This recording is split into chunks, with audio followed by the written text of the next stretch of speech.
Next is the fourth unit, atomic structure 2. In atomic structure 2, first we can study about the coupling schemes. That is, an electron revolves around an atom.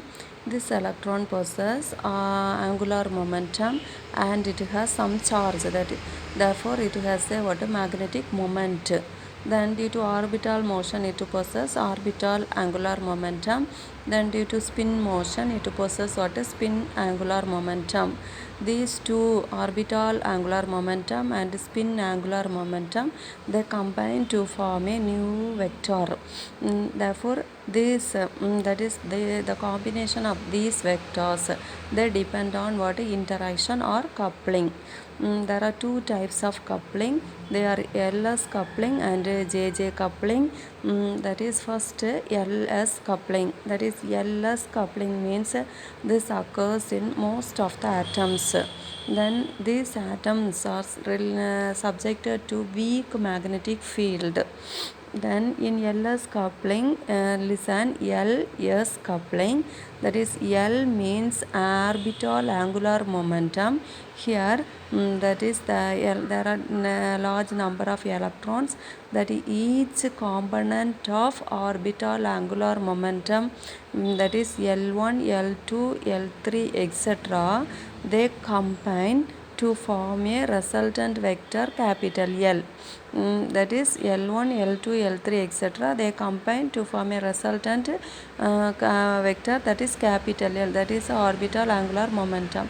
Then the several spin angular momentum, that is S1, S2, S3, etc., they combine to form the resultant spin capital S, spin vector capital S. Then the vectors L and S, this L and S, they combine or interact to form the total angular momentum vector, that is J. You see here, L1 plus L2 plus L3 is equal to capital L. Then S1 plus S2 plus S3 is equal to capital S. Then the resultant vector J equal to L plus S. Here L can take values from 0, 1, 2, 3, etc. That is, it has integer values. Then the values ranges from L1 minus L2 plus L, you have studied. That is L1 minus L2 to L1 plus L2. Then S have half integral values, or it can take integral values. That is S value is 0, 1 by 2, 1, 3 by 2, etc. Then next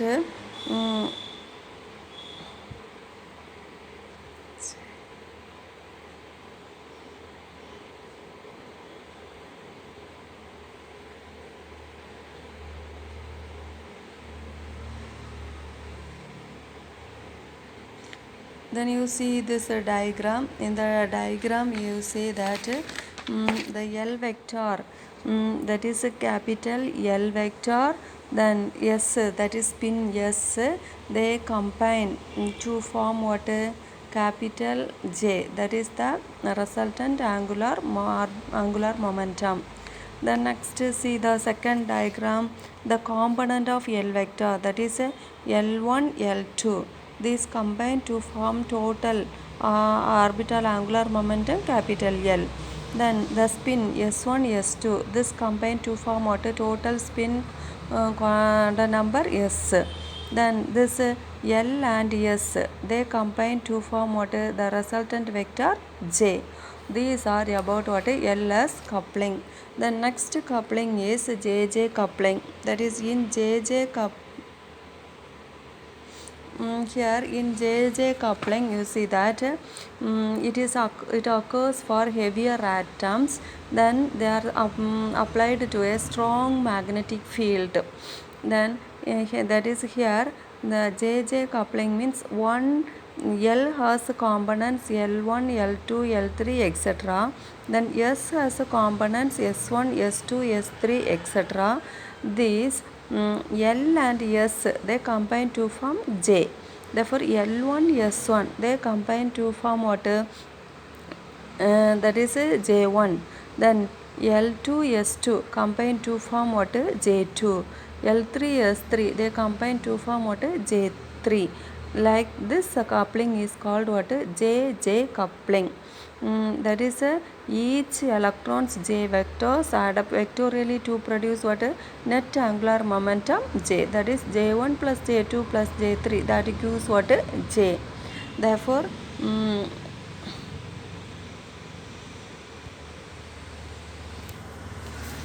here you see that is J1 is equal to what? L1 plus S1. Then J2 is equal to what? L2 plus S2. J3 is equal to what? L3 plus S3. Therefore, we know L1 plus S1 is equal to J1. L2 plus S2 is equal to J2. Then J1 plus J2 is equal to what? J. Therefore, this type of coupling is called what? JJ coupling. That is in JJ coupling, that is the spin orbit interaction for one electron is strong and the interaction between others are weaker. Then you see this diagram, that is a L1 S1, this combined to form J1. L2 S2, this combined to form what? J2. Then this J1 and J2, that combine to form what? J. This is called what? JJ coupling. Therefore, in LS coupling, L1, L2, L3, they combine to form L. S1, S2, S3 combine to form S. Therefore, LS coupling. In JJ coupling, what? L1, S1, they combine to form J1.